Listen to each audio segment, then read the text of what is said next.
जब सैनिक युद्ध के लिए तैयार होकर निकलता है, उसकी जब ट्रेनिंग चल रही होती है तो हर पहलू से, हर एंगल से, हर तरह से उसको ट्रेन किया जाता है। इसी तरह से शास्त्रकार भगवंत कहते हैं कि हम युद्ध करने के लिए निकले हुए हैं, एक युद्ध अपने ही विरुद्ध। हमारा युद्ध हमारे साथ है, और लोगों के साथ युद्ध हमने बहुत कर लिए, लड़ाई हमने लोगों के साथ बहुत कर ली, लेकिन यह युद्ध ऐसा है जो हमारे विरुद्ध है। और इसीलिए शास्त्रकार भगवत ने कहा कि समझने की कोशिश करिएगा। आपको हर एंगल से, हर छोर से तैयार रहना पड़ेगा। अल्फाबेट सीरीज की हम बात कर रहे हैं। एक के बाद एक वर्ड के द्वारा हम जीवन को समझने की कोशिश कर रहे हैं, हम जीवन के पहलुओं को जानने की कोशिश कर रहे हैं, हम जीवन के पहलुओं के अंदर जाकर के भीतर में झांकने की कोशिश कर रहे हैं कि क्या हमारे पास है, क्या हमारे पास नहीं है। कल हमने बात करी थी, कौन से वर्ड की बात करी थी? F, fear free, fight free और फैशन। ये तीन चीजों से हमारी लाइफ फ्री हो जाए तो निश्चित तौर पर हम कहीं ना कहीं पहुंच सकते हैं। वही श्रृंखला में आज एक और शब्द की बात करेंगे, और एफ के बाद शब्द आता है जी, गुड लाइफ। A1 से लगा करके हमारी यात्रा शुरू हुई है। एक एक पहलुओं को समझते हुए, जीवन के एक एक वृत्तांतों को, जीवन के एक एक परिभाग को समझते हुए हम आगे बढ़ते जा रहे हैं। गुड लाइफ, 3 जी चाहिए। जीवन को यदि गुड बनाना हो, जीवन को ग्रेट बनाना हो, गुड से आगे बढ़ के जीवन को ग्रेट यदि हम बनाना चाहते हैं तो निश्चित तौर पर 3 जी हमारे जीवन में चाहिए। और ये 3 जी यदि हमारे जीवन में आ जाए तो निश्चित हमारी लाइफ ग्रेट बन सकती है। और ऐसे भी आजकल तो जमाना जी का ही है। पहले 3G, 4G, 5G, अब तो, लेकिन धर्मशास्त्र कहता है कि 3G भी आ जाए ना, 3G में भी आ जाए तो भी हमारा कल्याण हो जाए। दुनिया भले 4G, 5G, 6G या 8G पे पहुंच गई हो, लेकिन धर्मशास्त्र यह कहता है, अध्यात्म जगत यह कहता है कि 3G भी तुम्हारे जीवन में आ जाए ना तो भी कल्याण हो जाए। समझना। Number 1, guide. फर्स्ट जी, पहला जी ये बताता है कि तुम्हारे जीवन का गाइड कौन है, किसके गाइडेंस के हिसाब से तुम्हारा जीवन चलता है। मैं तो कई बार लोगों से सवाल उठाता हूं कि हमारा जीवन हमारे गुरु की आज्ञा से चलता है, हमारा जीवन शास्त्रों के माध्यम से चलता है। हमारे गुरु हमें जो आज्ञा देते हैं उस हिसाब से हम हमारे जीवन को आगे बढ़ाते हैं, उस हिसाब से हम हमारे जीवन के डिसीजंस लेते हैं, उस हिसाब से हम हमारे जीवन में निर्णायक भूमिका में आते हैं। कोई निर्णय लेना हो, कोई डिसीजन लेना हो, कोई फाइनलाइजेशन करना हो तो कहीं ना कहीं हमारी आंखों के सामने हमेशा गुरु आसपास में हो ना हो, गुरु समीप में हो ना हो, लेकिन हमारी आंखों के सामने गुरु की आज्ञा रहती है। मैं आप लोगों से ये पूछना चाहता हूं कि आपका जीवन किसकी आज्ञा के अनुसार चलता है? किसकी आज्ञा के अनुसार? बोलो तो, जवाब तो देना पड़ेगा। हमारा जीवन गुरु की आज्ञा के अनुसार चलता है। मेरा सवाल आपसे यह है कि आपका जीवन किसकी आज्ञा के अनुसार चलता है?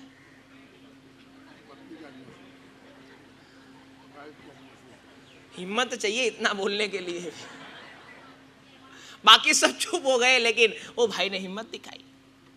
मैं आपसे कहना चाहता हूं, अरे मैं तो ये कहता हूं, समझिएगा, पत्नी की आज्ञा के अनुसार भी जीवन चले ना तो भी कल्याण हो जाए। वो भी नहीं करते। आप तो भगवान की आज्ञा नहीं मानते, गुरु की नहीं मानते, पत्नी की भी नहीं मानते, उनका भी मान लो तो भी आपका कल्याण हो जाए, लेकिन हम वहीं से भी अटके हुए। इसलिए हमारे यहां पत्नी को पत्नी नहीं कहा, लेकिन क्या कहा? क्या कहा? धर्मपत्नी। समझना, बड़ा गहरा अर्थ है इसका। हमारे यहाँ इंग्लिश में शायद वाइफ कहा जाता हो, लेकिन हमारे यहाँ पत्नी को पत्नी नहीं कहा गया, धर्मपत्नी कहा गया। जो परिवार को धर्म के मार्ग के ऊपर ले आए, जो पति को धर्म के मार्ग के ऊपर ले आए उसका नाम धर्मपत्नी। कितना अच्छा शब्द हमारे यहां दिया गया। और मैं तो कई बार कहता हूं कि जिस घर में श्राविका मजबूत हो, चाहे नियम में, चाहे कहीं ना कहीं बंधन में, कहीं ना कहीं परिवार को संभालने में, कहीं ना कहीं श्राविका जिस घर में स्ट्रिक्ट हो उस घर में धर्म टिका रहता है। बच्चे भी धर्म से जुड़े हुए रहते हैं, परिवार भी धर्म से जुड़ा हुआ रहता है। और जिस घर में श्राविका स्ट्रिक्ट ना हो, वो मन से मजबूत ना हो, वो कहीं ना कहीं ढीले हो, वो कहीं ना कहीं मन से मजबूती से निर्णय न ले सकते हो, उस घर में से धीरे धीरे धर्म विदा हो जाता है। इसलिए इनको धर्मपत्नी कहा गया है। मेरा सवाल आपसे यह है कि आपका जीवन किसकी आज्ञा के अनुसार है? आप चाहे कुछ भी बोल लो, आप चाहे कुछ भी सोच लो, लेकिन आपका जीवन आपके मन की आज्ञा के अनुसार चलता है। आपके मन में जब आती है तब आप न गुरु की सुनते हो, न देव की सुनते हो, न बच्चों की सुनते हो, न पत्नी की सुनते हो। आपके मन में जो आए वो करते हो। समझ लेना, आप किसी की नहीं सुनते। आप गुरु की भी कब सुनते हो? जब आपका मन उसमें हां कह रहा हो। आप पत्नी की भी कब सुनते हो? जब आपका मन उसमें हां कह रहा हो।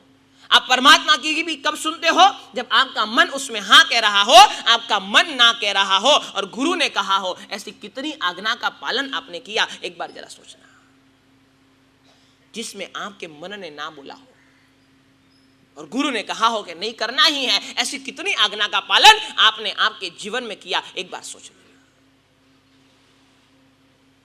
और इसलिए मैं कहना चाहता हूं कि देख लेना, गाइड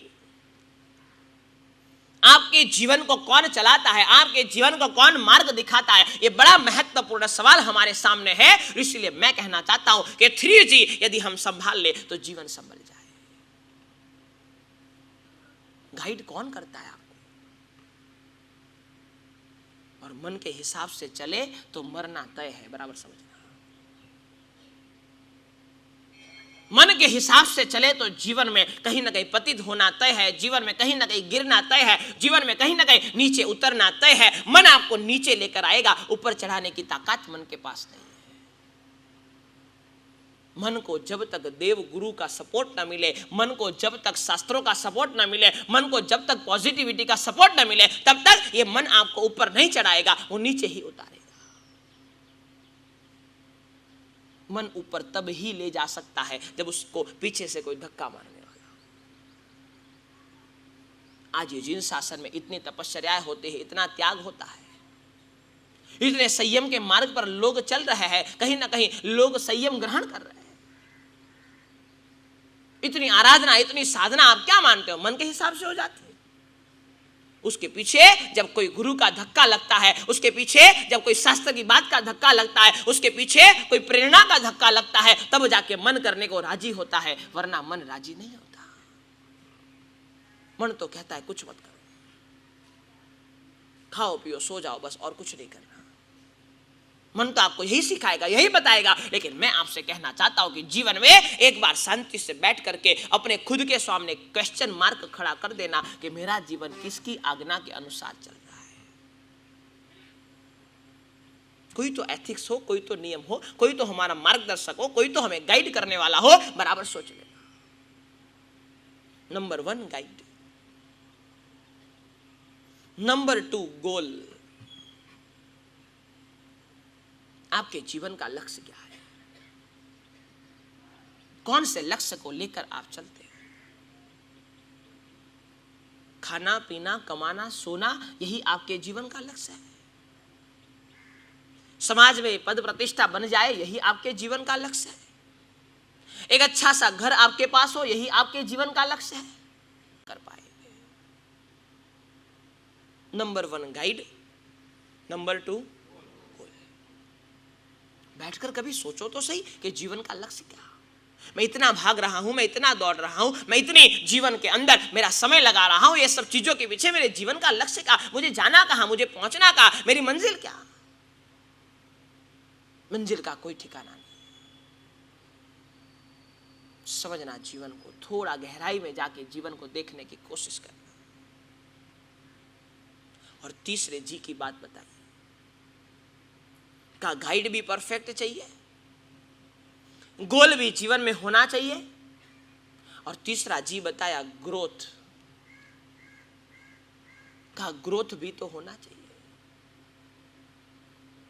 गाइड बराबर है या नहीं, गोल के प्रति हम आगे बढ़ रहे हैं या नहीं, वो हमें कैसे पता चलेगा? हमारे जीवन के ग्रोथ से पता चलेगा। एक ही सवाल अपने आप से पूछना, पाया क्या और खोया क्या? दूसरा कोई सवाल नहीं। ये जो जीवन की नैया आपकी चल रही है, जीवन की मझधार में आप आगे बढ़ रहे हो, जीवन के सफर में आप चल रहे हो, हर रोज प्रतिदिन खुद से एक ही सवाल पूछना, क्या पाया क्या खोया? मैंने आज पाया क्या, मैंने आज खोया क्या? संसार की प्राप्ति निरर्थक है। जितनी भी प्राप्ति आपको संसार में मिल रही है, जितनी भी प्राप्ति आपके संसार में हो रही है, सारी निरर्थक के बराबर समझने की कोशिश करना। एक ही सवाल अपने आप के लिए, एक ही सवाल अपने खुद के लिए, एक ही सवाल अपने जीवन के लिए, पाया क्या खोया क्या? सद्गुण जितने आ जाए वो पाया है, और दुर्गुण जितने चले जाए वो खोया है।